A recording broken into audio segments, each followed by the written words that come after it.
अरे सुनो, मैंने एक बेहतरीन प्लान किया है।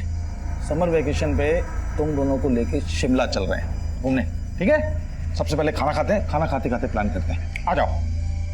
पर पापा, मम्मी तो है ही नहीं, वो कब आएंगे?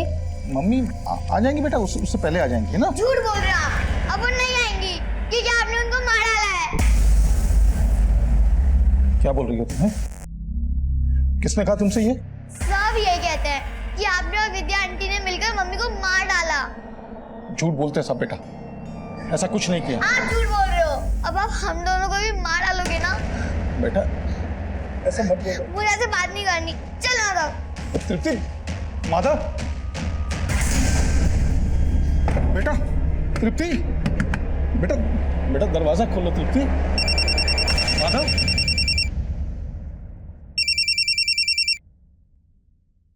हेलो। हेलो गोविंद, तुषार बोल रहा था। मेघना माधव और तृप्ति के साथ है क्या? नहीं तो यहाँ तो नहीं है मेघना। पता नहीं कहाँ चली गई। उसकी शॉप भी बंद है, फोन भी नहीं लग रहा उसका। गोविंद, मैं माधव को थोड़ी देर तुम्हारे यहाँ छोड़ दूं क्या? मैं उसकी मम्मी को ढूंढ लूंगा जब तक। हाँ छोड़ दो।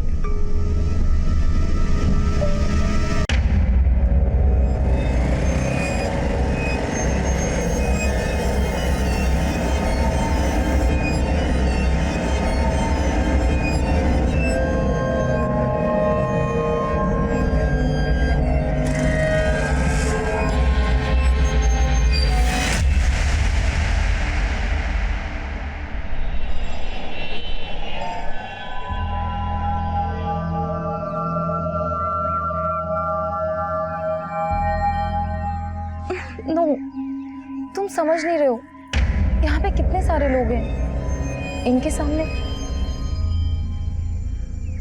अरे कहाँ जा रहे हो? तुम पागल हो क्या? ये किसका बच्चा उठा लाए? इसमें किसी का बच्चा नहीं है। देख देख, खाली है। खाली है तो फिर हमारे किस काम का? वहाँ भी तो बेकार ही पड़ा था, कम से कम हमारे किसके तो काम आएगा।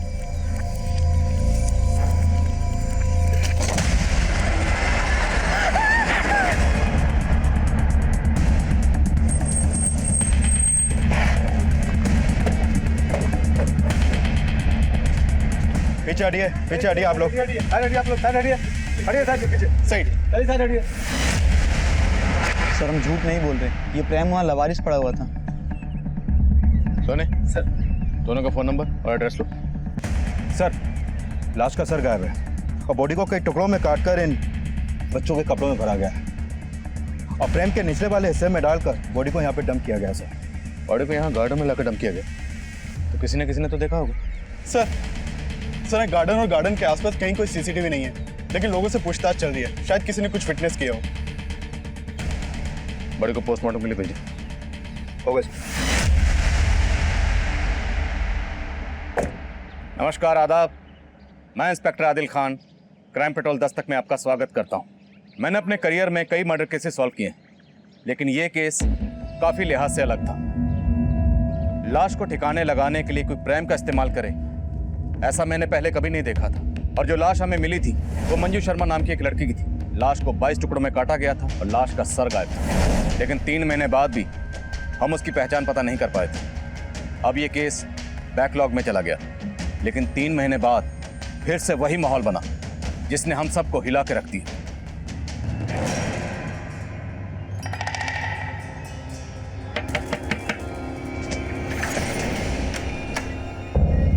नमस्ते भाई साहब, ये ना बच्चों के कपड़े हैं जी, एक से एक वैरायटी है जी मेरे पास, देखो आप। नहीं हमें नहीं चाहिए। अरे भाई साहब एक ले लो ना, सुबह से ना बौनी तक नहीं हुई है जी मेरी, देखो तो सही कितने सोने कपड़े हैं।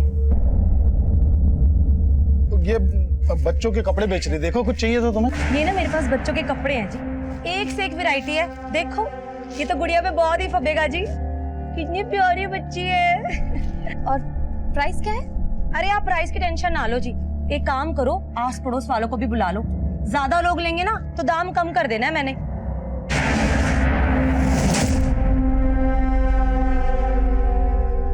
ये देखो जी बहन जी, एक से एक वैरायटी है मेरे पास। ये सारे कपड़े ना लुधियाना की फैक्ट्री से लेके आती हूँ जी मैं। यही कपड़े अगर आप मॉल में जाओगे ना 10 गुना ज्यादा रेट पे मिलेंगे आपको। देखो तो आप फैब्रिक नहीं देख रहे हो जी, देखो इसका कलर कितना सुंदर है। ये मैं माधव को ट्राई करवाती हूँ।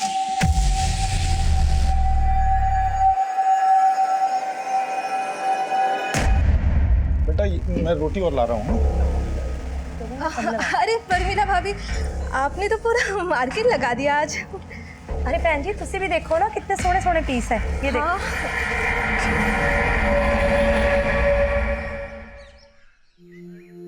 माँ, आपके हाथों में कितनी अच्छी मेहंदी लगी है। मुझे भी ऐसी मेहंदी लगवानी है।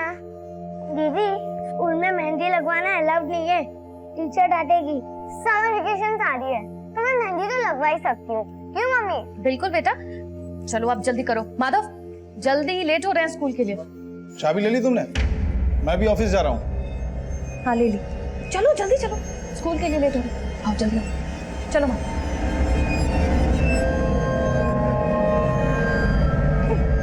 आराम से।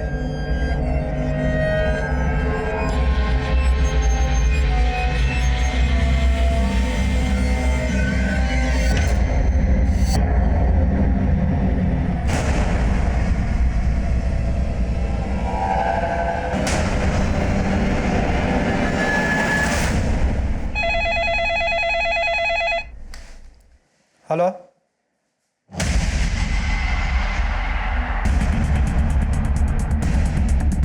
चेक करो सर। वो लावारिस बैग पड़ा देखा तो यहाँ के लोगों ने कंट्रोल रूम में फोन किया। हमने चेक किया तो देखा ये बैग लाश के टुकड़ों से भरा पड़ा है। सर ये देखिए, हाथों में मेहंदी लगी है, पक्का ये लाश किसी औरत की है। लेकिन सर इसका सर गायब है। 3 महीने पहले हमें प्राइम में जिस औरत की कटी हुई लाश मिली थी उसका भी सर गायब था। सर मॉडस ऑपरेंडी सेम है, लेकिन हम उस औरत की पहचान पता नहीं कर पाए थे। और यहाँ भी क्रिमिनल ने इस औरत की पहचान पता करने का कोई क्लू नहीं छोड़ा।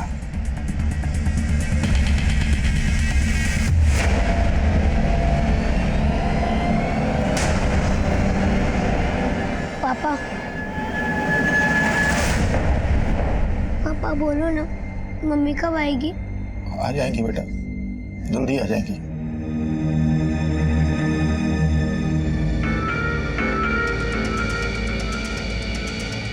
सर बॉडी को कई टुकड़ों में काटा गया है और सिर भी गायब है। सर 3 महीने पहले जो लाश हमें प्रेम में मिली थी उसको भी कई टुकड़ों में काटा गया था।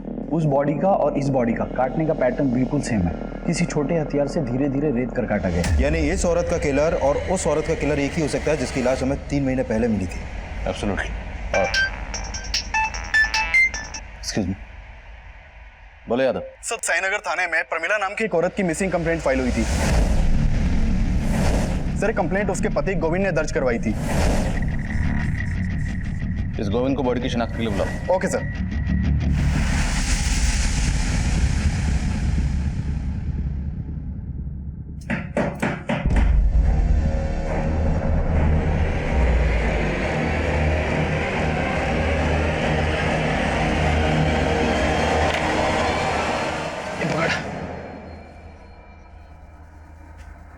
लुधियाना से तो तू कल ही निकल गया था और तू अब घर आया है। कहाँ पर था इतनी देर से? था कुछ काम। क्या काम था? साला इतनी दूर तो टेम्पो चला के आया और ऊपर से तो सवाल जवाब शुरू कर रही है। फिर चाय बना दे, बहुत थक गया हूं मैं। एक दरवाजे से दूसरे दरवाजे जा जाके ना मैं भी बहुत थक जाती हूँ। जानता हूँ, पर एक चाय तो बना दे। रुक, तू ना ये सब्जी काट दे। खाना खाना है ना तो मदद करनी पड़ेगी मेरी।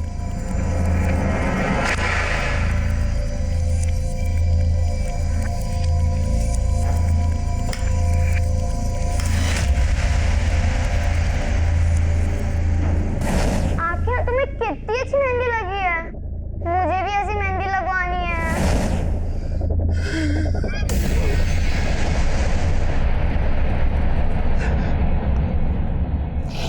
कल आखिरी बार मेरी प्रमिला से फोन पे बात हुई सर। गोविंद, आज आप फिर टिफिन ले जाना भूल गए? हाँ जानता हूँ, डोंट वरी, कुछ खा लूंगा बाहर में। वैसे बनाया क्या तुमने? मटर पनीर। लेकिन आप क्यों पूछ रहे हैं, आप तो वैसे भी बाहर खाने वाले हैं। अरे तो रात को घर पे आके खा सकता हूँ ना। अच्छा गोविंद, वो बच्चों के स्कूल से आने का टाइम हो गया तो मैं फोन रखती हूँ, उन्हें लेने जाना है। सर फिर मुझे पता चला कि प्रमिला बच्चों को लेने पहुंची नहीं थी। बच्चे वहां वेट करते रहे, फिर किसी पड़ोसी ने देखा तो वो बच्चों को लेके घर आए थे। वो घर आए तो देखा कि वहां ताला लगा हुआ है। अंदर तो मम्मी दिख ही नहीं रही है आंटी। फोन की बेल तो जा रही है। आंटी फोन की आवाज तो अंदर से आ रही है। तो परमिला फोन अंदर रख के कहाँ चली गई? एक काम करते हैं, प्रमिला के हस्बैंड को फोन करके उसे इन्फॉर्म करते हैं। फिर मैं घर आया, कुछ समझ नहीं आ रहा था सर। प्रमिला अचानक से देखिए, जैसा आपने बताया कि आपकी पत्नी प्रमिला ने फोन करके आपको ये कहा कि वो बच्चों को स्कूल बस से पिक करने जा रही है, लेकिन अगर वो वहां नहीं गई तो और कहाँ जा सकती हैं? सर उसने फोन पे तो यही बोला था कि वो बच्चों को लेने जा रही है। और वो अपना फोन घर पे क्यों छोड़ के गई? सर हो सकता है उसे लगा हो कि बच्चों को लेके वापस आना, तो छोड़ दिया। देखिए, अगर ऐसा है तो आपकी पत्नी के साथ जो भी हुआ है वो आपके घर से लेके उस रास्ते के बीच में ही हुआ है जहाँ पर स्कूल बस आपके बच्चों को ड्रॉप करती है। आपके बच्चे कहाँ?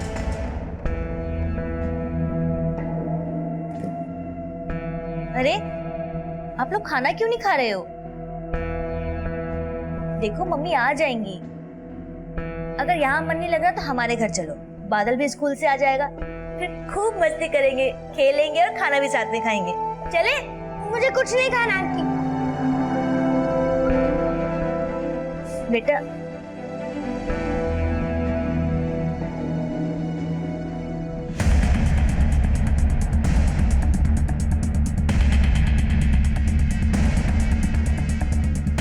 सर, मैंने उस दिन दोपहर को प्रमिला को देखा था, वो कहीं बाहर जा रही थी।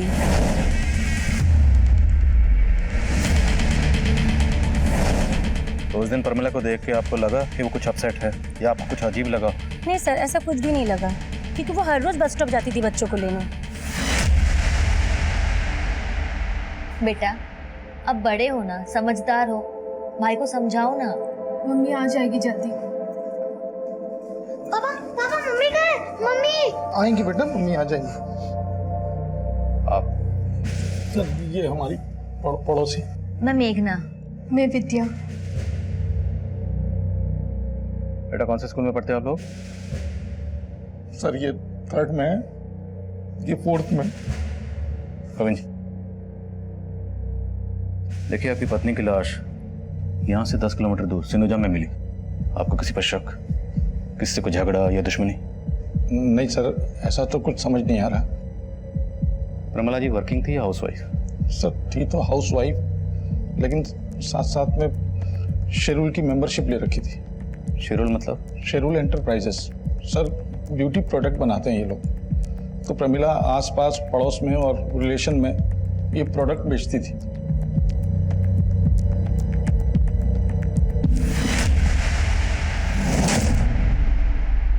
सर, हमने प्रमिला के आस पड़ोस में कई लोगों से बात की। उनसे प्रमिला के पति गोविंद के एक अफेयर के बारे में पता चला। अफेयर? हाँ सर, एक्चुअली प्रमिला के पड़ोस में एक विद्या नाम की औरत भी रहती है। सर ये विद्या अभी 4 महीने पहले ही अपने पति के साथ वहां पर शिफ्ट हुई थी। इसका पति ऑफिस टूर पे ज्यादातर बाहर ही रहता है सर, और इस गोविंद का इस विद्या के घर में काफी आना जाना है। सर गोविंद और विद्या का पक्का अफेयर था, तभी तो प्रमिला को शक था गोविंद पर। शक? सिर्फ शक ही नहीं था सर, गोविंद और प्रमिला का तो आए दिन इसी बात पर झगड़ा होता रहता था। और सर प्रमिला के दोनों बच्चों को बस स्टैंड से विद्या ही घर लेकर आई। और विद्या का गोविंद से अफेयर है।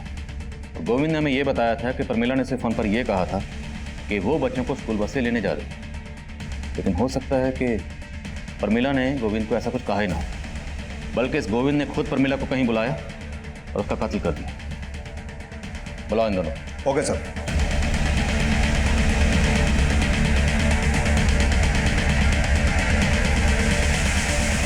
बेटा आंटी बोले कुछ खा नहीं रहे थे, कुछ खा लो ना।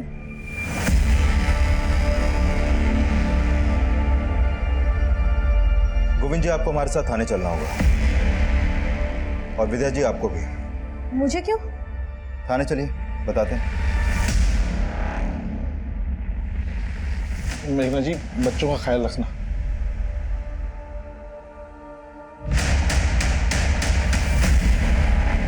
सर आप बेवजह हम पे शक कर रहे हैं सर। हम शक नहीं कर रहे, बल्कि हम तो मान रहे हैं कि तुम दोनों ने ही प्रमिला का मर्डर किया। नहीं सर, हम दोनों ने ऐसा कुछ नहीं किया है। अच्छा, इसके बच्चों को स्कूल बस से लेने तुम ही गई थी ना? हाँ सर। अब तुम बोलो, प्रमिला को कहाँ बुलाया और कहाँ उसका मर्डर किया? सर ये क्या कह रहे हैं आप सर? हम लोगों ने ऐसा कुछ नहीं किया सर।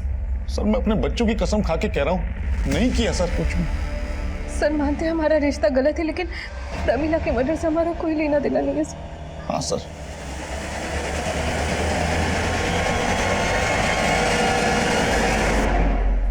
इस बार बिल्कुल रद्दी माल लेकर आया तो लुधियाना से, कोई माल खरीदने को तैयार नहीं हो रहा।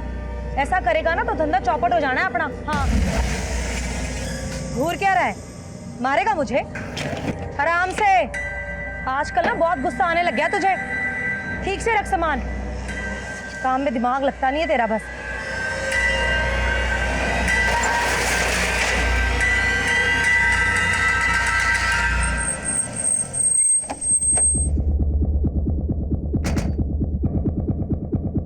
सर, ये प्रमिला की पोस्टमार्टम रिपोर्ट। सर, रिपोर्ट में सामने आया है कि प्रमिला का मर्डर उसी शाम हो गया था जिस दिन उसके पति गोविंद ने उसकी मिसिंग कंप्लेंट दर्ज करवाई थी। सर, प्रमिला का भी उसके मर्डर से पहले रेप हुआ था। 3 महीने पहले हमें जिस औरत की लाश मिली, उसका भी पहले रेप हुआ, फिर मर्डर हुआ। यस सर, काफी कुछ सिमिलर है। काफी कुछ सिमिलर है तो रेपिस्ट का डीएनए भी सिमिलर हो। डीएनए मैच करो। ओके सर, जिस दौरान प्रमिला गायब हुई थी उस वक्त विद्या अपने घर पे नहीं थी और गोविंद भी अपने ऑफिस में नहीं था।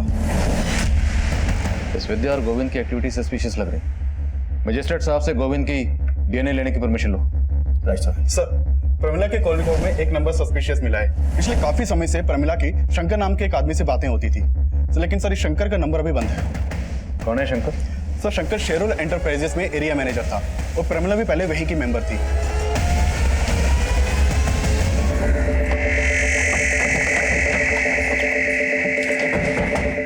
यस सर, शंकर पहले हमारी कंपनी में था। उसी ने प्रमिला को हमारी कंपनी में इंट्रोड्यूस किया था, पर सर बाद में प्रमिला ने उसकी कंप्लेंट की। सर कैसी कंप्लेंट? शेरोल एंटरप्राइजेस का जो प्रोडक्ट इस बार मेरे बनाए हुए मेंबर्स को अलॉट हुआ है वो नकली है। ये आपसे किसने कहा? अरे किसने कहा मतलब? मैंने खुद चेक किया है। देखिए मैम, आप इधर आइए। मुझे कहीं आने की जरूरत नहीं है, आप मेरी बात सुनिए। शेरोल एंटरप्राइजेस का टैग उस प्रोडक्ट पे है, लेकिन प्रोडक्ट नकली देखिए है। मैम, आप आराम से बात कीजिए, मैं आपको। प्रमिला की कंप्लेंट जायज़ थी सर। हमने इंक्वायरी की तो पता चला कि सिर्फ प्रमिला नहीं, ऐसी कई और औरतों को भी चीट कर रहा था। सर एक्चुअली शंकर थोड़ा सा कैरेक्टरलेस था। थोड़ा सा मतलब? Actually he is a womaniser. हमारे ऑफिस में काम करने वाली और भी कई फीमेल एम्प्लॉयज़ ने उसकी कंप्लेंट की। हमारी कंपनी की रेपुटेशन का सवाल था तो हमें उसे जॉब से निकालना पड़ा। आपने शंकर को जॉब से कब निकाला? यही कोई 15-20 दिन पहले। उसका फोन बंद है, उसका एड्रेस तो होगा आपके पास?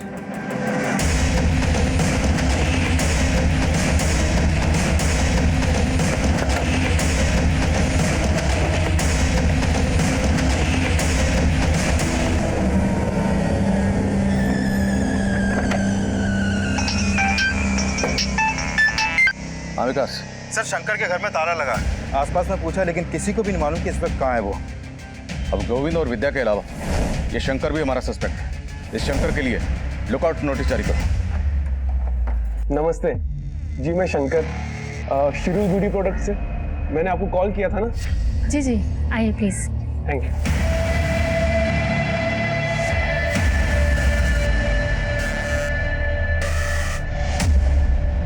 चाय कॉफी कुछ?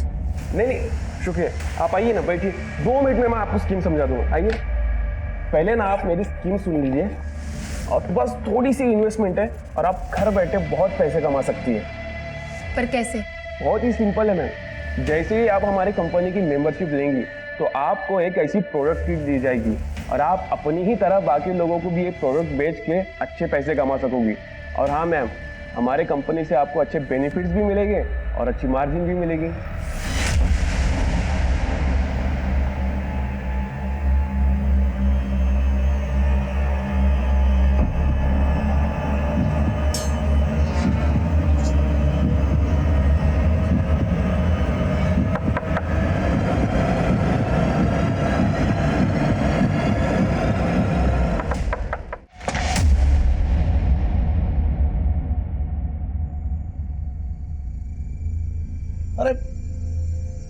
सुनो, मैंने एक बेहतरीन प्लान किया है। समर वेकेशन पे तुम दोनों को लेके शिमला चल रहे हैं घूमने, ठीक है? सबसे पहले खाना खाते हैं, खाना खाते खाते प्लान करते हैं। आ जाओ। पर पापा, मम्मी तो है ही नहीं, वो कब आएंगे? मम्मी आ जाएंगी बेटा, उससे पहले आ जाएंगी ना। झूठ बोल रहे हो आप, अब वो नहीं आएंगी क्योंकि आपने उनको मार डाला है। क्या बोल रही हो तुम्हें? किसने कहा तुमसे ये?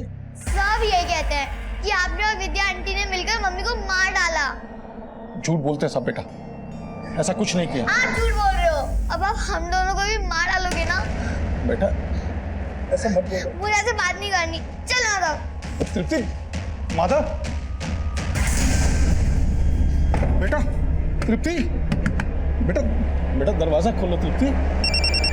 माधव,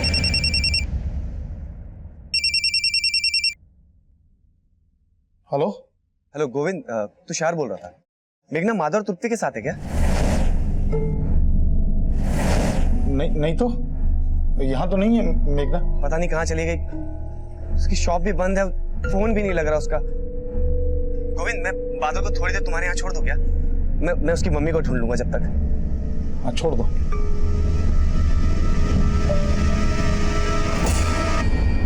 बहन जी, आप एक काम करो, ये बच्चा मुझे दे दो, आप ना आराम से देखिए। लो। अच्छा जी, संभाल।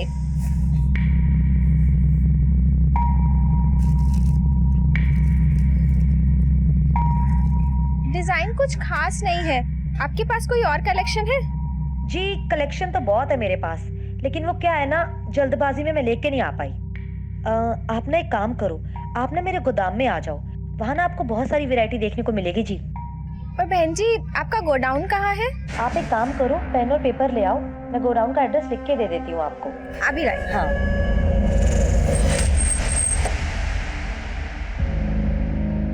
सर, साईनगर थाने में जहाँ पर प्रमिला की मिसिंग कंप्लेंट फाइल हुई थी, वहाँ से एक इन्फॉर्मेशन आई है। उसी थाने में प्रमिला के मोहल्ले की एक और औरत की मिसिंग कंप्लेंट दर्ज की गई है।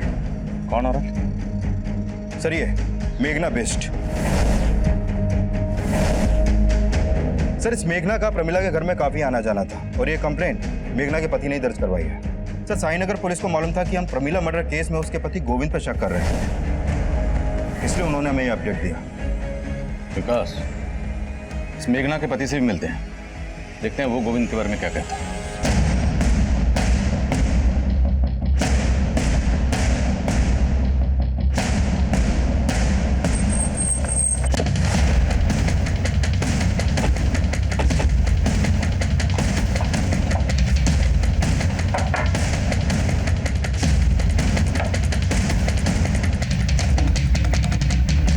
सर, साईनगर थाने की पुलिस भी मुझसे विद्या और गोविंद के बारे में पूछ रही थी, क्योंकि उनको डाउट था कि प्रमिला के मर्डर में उन दोनों का हाथ हो सकता है। लेकिन मेरी बीवी को लगता था कि प्रमिला के मर्डर में गोविंद और विद्या नहीं हो सकते। आपकी बीवी मेघना के गायब होने के पीछे किसका हाथ हो सकता है? सर, मुझे कुछ समझ में नहीं आ रहा। वो तो एक मामूली सी टेलरिंग शॉप चलाती थी, हमारी तो इतनी इनकम भी नहीं। ये शेरुल की ब्यूटी प्रोडक्ट्स आपके हैं? प्रमिला ने एक दिन अचानक मेघना को शेरुल ब्यूटी प्रोडक्ट की मेंबरशिप दिलवाई थी। मेघना मेंबर कब बनी? प्रमिला के मर्डर से कुछ दिन पहले ही प्रमिला ने उसे अपने बॉस से मिलवाया था। शंकर से? शायद, लेकिन फिर पता चला कि उनकी किट में सारे प्रोडक्ट फेक हैं। प्रमिला ने कहा था कि मेघना को अपने बॉस से सारे पैसे वापस दिलवा देगी, लेकिन प्रमिला हमें पैसे दिलवाती उससे पहले उसकी डेथ हो गई। मुझे लगा कि मेघना शंकर से मिलने उसके ऑफिस गई होगी, लेकिन मैंने जब वहां जाके पता किया तो पता चला कि शंकर को तो कुछ दिन पहले ही ऑफिस से निकाल दिया गया था और मेघना तो कभी ऑफिस गई नहीं थी। सर, हम मानते हैं कि प्रमिला के साथ मेघना को भी शंकर ने चीट किया होगा, पर सर मेघना यहाँ कभी नहीं आई। और सर, हम तो आपको पहले ही बता चुके हैं कि शंकर को हमने जॉब से निकाल दिया था। सर, पहले प्रमिला का मर्डर और अब मेघना गायब, और इन दोनों का कनेक्शन इस शेरुल एंटरप्राइजेस से ही जुड़ा हुआ है। सर, कहीं ऐसा तो नहीं कि प्रमिला की तरह इस मेघना को भी शंकर ने गायब किया हो? तो शंकर के घर पे ताला लगा हुआ है और उसका फोन बंद है। ये मेघना शंकर के टच में आई कैसे? मेघना की कॉल रिकॉर्ड निकलो, हो सकता है उसमें शंकर का कोई दूसरा नंबर। मंजू तब तक हमारे लिए एक अनजान लाश थी, और प्रमिला मर्डर केस का मंजू के केस से कोई ताल्लुक था या नहीं, ये तब हम श्योर नहीं थे। और प्रमिला मर्डर केस में हमें उसके हस्बैंड गोविंद का मोटिव नजर आ रहा था, और शंकर भी प्राइम सस्पेक्ट बन के सामने आया था, और अब मेघना मिसिंग केस भी मेघना मर्डर केस में तब्दील होने वाला था।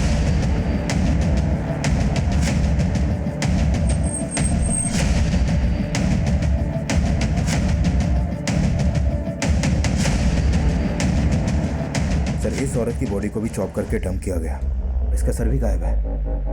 कहीं ये मेघना तो नहीं?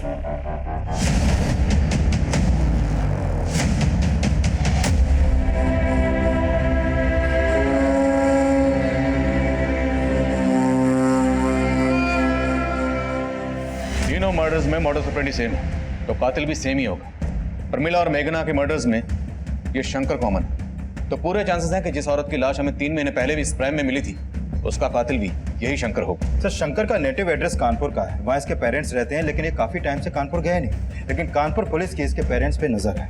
इस शंकर का मिलना बहुत जरूरी है, इससे पहले कि किसी और औरत को अपना टारगेट बनाए। We have to catch him. Right sir.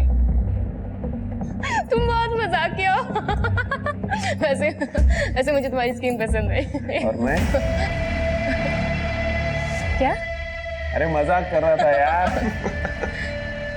वैसे अब तुम घर बैठे लाखों कमा सकती हो, क्योंकि अब तुम हमारी स्पेशल मेंबर भी बन गई हो। और स्पेशल मेंबर के लिए स्पेशल गिफ्ट। गिफ्ट? मेरे लिए?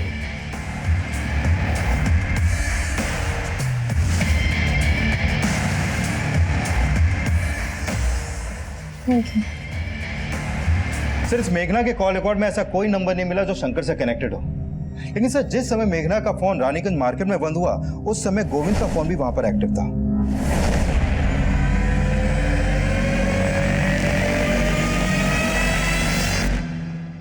दीदी, पापा झूठ नहीं बोल रहे, वो हमसे बहुत प्यार करते हैं और अब बिना वजह।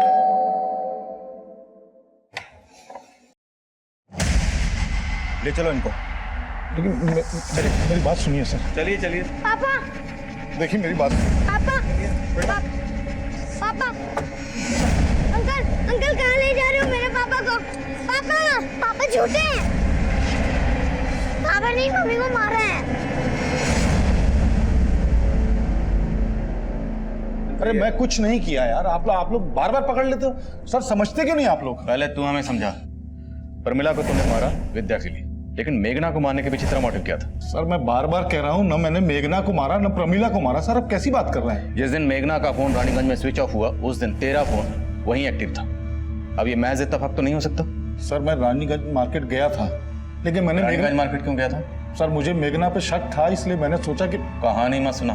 मैं सच कह रहा हूँ सर, मुझे मालूम था कि मेरी पत्नी प्रमिला ने मेघना को अपना सूट सिलने के लिए दिया है, तो मुझे लगा जिस दिन वो गायब हुई है उस दिन उसकी दुकान पे जरूर गई होगी। और मैंने मेघना से बात भी की सर। मेघना जी, प्रमिला ने बताया था कि आपके यहाँ उसने सूट सिलने के लिए दिया था, तो आखिरी बार जब बच्चों को लेने आई होगी तो आपकी दुकान पे तो जरूर आई होगी। आप नहीं गोविंद भैया, वो मेरे पास नहीं आई थी। अगर वो आई होती तो मैं आपको पहले बता देती। लेकिन आपको। मुझे लेट हो रहा है, मैं भी चलती हूँ। हाँ?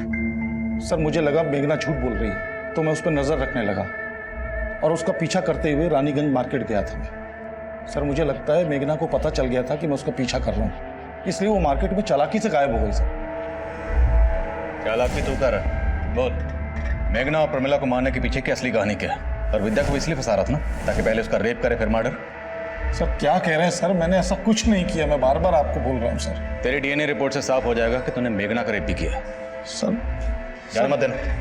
सर मेरी बात का हम यही अंदाजा लगा रहे थे कि बाकी विक्टिम्स की तरह मेघना का भी रेप हुआ होगा, पर पोस्टमार्टम रिपोर्ट ने हमारे इस अंदाजे को गलत साबित कर दिया। मेघना का रेप नहीं हुआ था। पोस्टमार्टम रिपोर्ट हमें उलझा रही थी, क्योंकि मेघना का कत्ल बिल्कुल वैसे ही हुआ था जैसे मंजू और प्रमिला का हुआ था, और उन दोनों का रेप भी हुआ था। उन दोनों की बॉडी पर मिला डीएनए रेपिस्ट के डीएनए से मैच हो गया था, और शक की बुनियाद पर हम गोविंद के डीएनए को उस डीएनए से मैच करवा रहे थे। शंकर की तलाश अब भी जारी थी, क्योंकि शंकर का कनेक्शन मेघना और प्रमिला दोनों से नजर आ रहा था। हम मेघना और प्रमिला से जुड़ी हर छोटी से छोटी बात पता करने में लगे हुए थे, और इसी तफ्तीश के दौरान हमारी नजर में 2 सस्पेक्ट आए। सर प्रमिला के घर में एक औरत आती थी जो छोटे बच्चों के कपड़े दिखाती थी यहाँ पे, और साथ में उसका पति भी आता था टेम्पो में। पर प्रमिला के मर्डर के बाद वो दोनों अचानक आना बंद कर दिया। लाश के टुकड़ों को 4 से 6 साल के बच्चों के कपड़ों में छुपाया गया। अच्छा कौन थी वो औरत, कुछ मालूम है तुम्हें? सर वो बोलती थी कि लुधियाना में किसी फैक्ट्री से वो सामान उठाती है और इधर लाके बेचती है। सर जो औरत प्रमीला और मेघना के घर बच्चों के कपड़े बेचने जाती थी उसका पता चल गया। चित्रा नाम है उसका, और उसके पति का नाम है नवीन। सर ये दोनों हस्बैंड वाइफ आसपास की कॉलोनियों में डोर टू डोर जाकर कपड़े बेचते हैं। चित्रा और नवीन रहते कहाँ? सर ये लोग मुकुंद नगर में रहते हैं। ये मुकुंद नगर रानीगंज के पास ही पड़ता है जहां पर मेघना का फोन बंद हुआ था। मिलते हैं इस मियां बीवी से।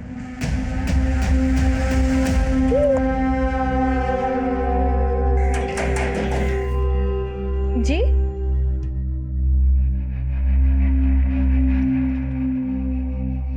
जी बोलिए।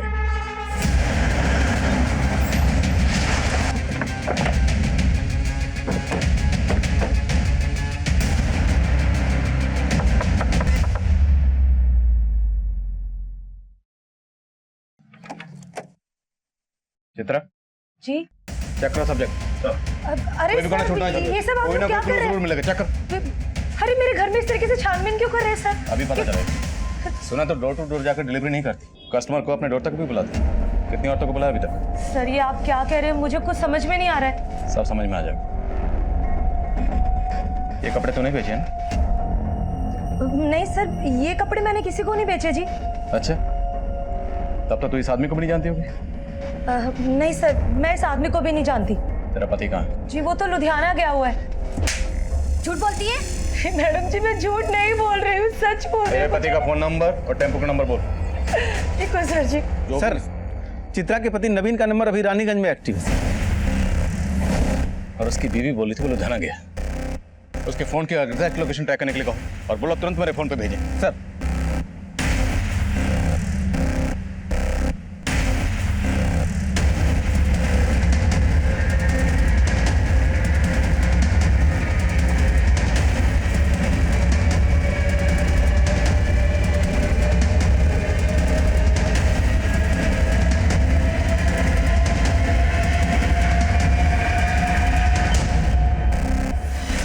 नवीन जी साहब बोलिए।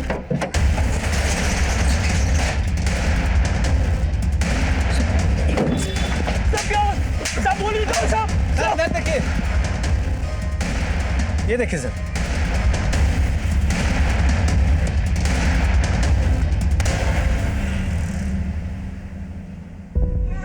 ये बच्चा कहाँ से आया? साहब मुझे नहीं पता है बच्चा मेरे टेम्पो में कैसे आया साहब।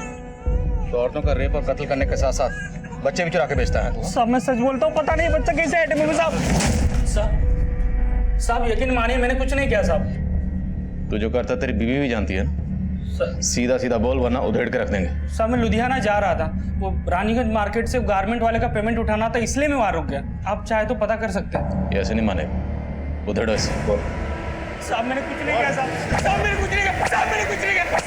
साहब ठीक सर, इस नवीन को बहुत तोड़ा लेकिन वो किसी भी मर्डर में अपना हाथ होने से इनकार कर रहा है। और मैंने कंफर्म किया कि वो आज वाकई में रानीगंज के गारमेंट शॉप से अपना पेमेंट लेने गया था।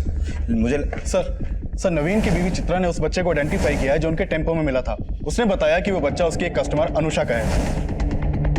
लेकिन सर चित्रा इस बात से खुद हैरान है कि बच्चा उसके पति नवीन के टेम्पो में कैसे पहुंचा। अनुषा, पता करो ये अनुषा कहाँ रहती? सर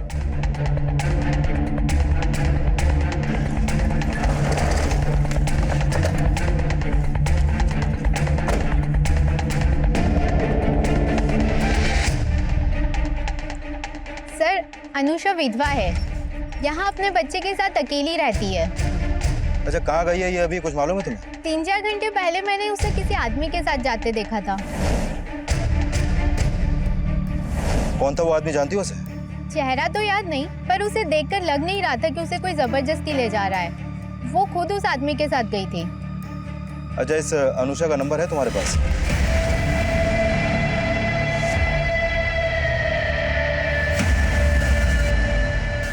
सर अनुषा का फोन भी रानीगंज मार्केट में बंद हुआ था। रानीगंज? और रानीगंज से हमने नवीन को पकड़ा था बच्चे के साथ। सर ये नवीन अभी भी कुछ नहीं उगल रहा है और मैंने कंफर्म किया कि ये अनुषा के घर के बाहर देखा ही नहीं गया है। सर हो सकता है ये अनुषा किसी और के साथ मार्केट गई हो। शंकर? हो सकता है ये नवीन शंकर को जानता और अनुषा का बच्चा शंकर ने नवीन को दिया।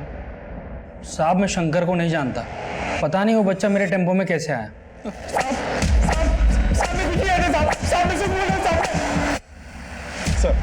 सर शंकर के पेरेंट्स का नंबर हमारी सर्वेलेंस पे था। सर शंकर के पेरेंट्स के नंबर पे इस नंबर से फोन आया था। जब इस नंबर के बारे में पता किया तो पता चला कि ये शंकर का ही दूसरा नंबर है जो आगरा के एड्रेस पर रजिस्टर्ड है। सर ये नंबर को ट्रेस कर लिया गया है, इस वक्त लखनऊ में एक्टिव है।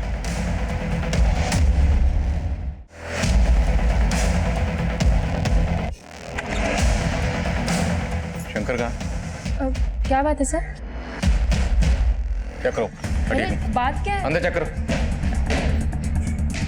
सब जगह चेक करो। क्या कर रहे हैं ये?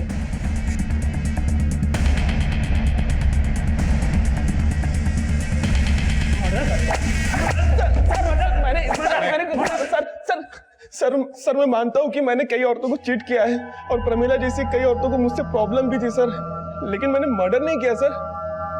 तो फिर इतने दिनों से गायब क्यों था? सर मैंने फ्रॉड किया था इसलिए गायब हो गया था। ये ऐसे नहीं मानेगा। Please continue. बोल।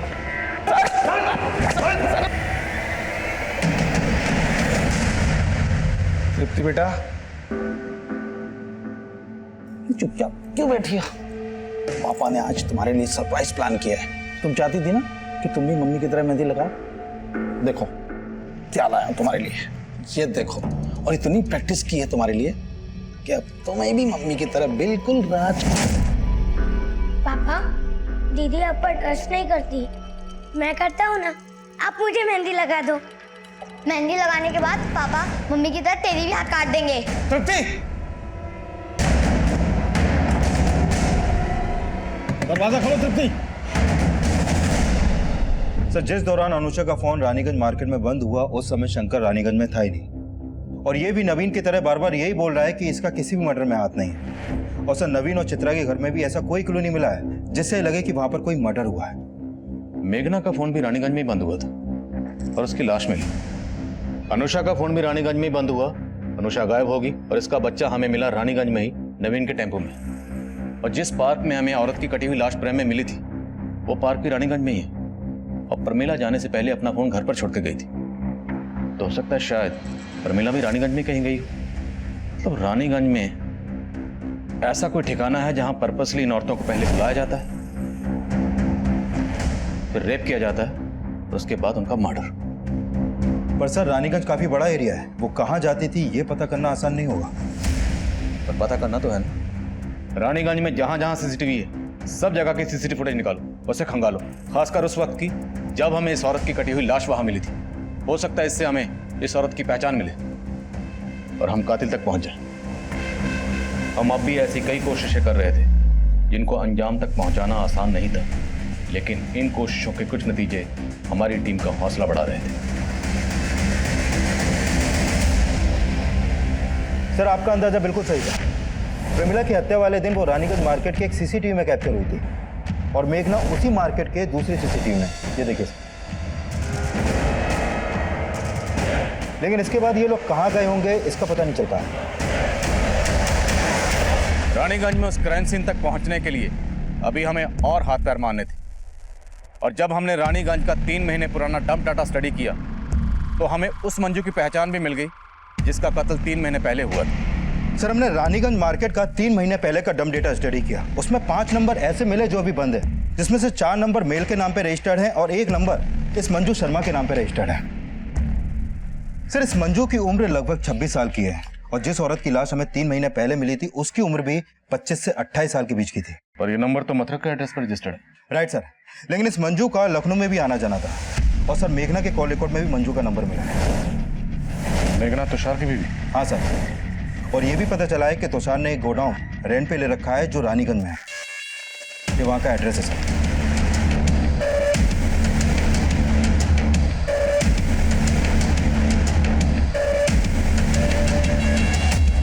साला सारा कसूर मेरी खोपड़ी का है। सेक्स के सिवाय मुझे कुछ दिखता ही नहीं। बागपत में इसी आदत ने 2 औरतों को मरवा दिया था मुझसे। मेघना को मुझ पे शक होने लगा तो मैंने उसे ऐसा घुमाया कि वो मुझ पे विश्वास करने लगी और मेरे साथ यहाँ लखनऊ शिफ्ट हो गई। यहाँ आकर उसने सिलाई की दुकान खोली और रानीगंज में एक गोडाउन भी ले लिया। मंजू मेघना की कज़न थी और जब मंजू यहाँ से मथुरा वापस लौट रही थी तो वो मेरा पहला टारगेट बना। आओ बैठो, मैं छोड़ दूँ। मुझे सिर्फ 2 मिनट का काम है, फिर मैं तुम्हें बस स्टॉप पे छोड़ दूंगा। ठीक है। एक काम करो ना, तुम भी अंदर ही आ जाओ। उस दिन मैं पार्क के पीछे वाले तालाब में मंजू की लाश को फेंकने जा रहा था, लेकिन पार्क में एंटी रोमियो स्क्वाड का छापा पड़ा था, इसीलिए मैं डर के प्रेम पार्क में छोड़ के चला गया था। तो फिर मंजू के बाद प्रमिला? तुषार भैया, मेघना? प्रमिला, मेघना तो रानीगंज गई है। रानीगंज? रानीगंज में हमारा एक गोडाउन है, तुम्हारा सूट भी शायद वहीं सिल के रखा हो। मैं आपको एड्रेस दे देता हूँ।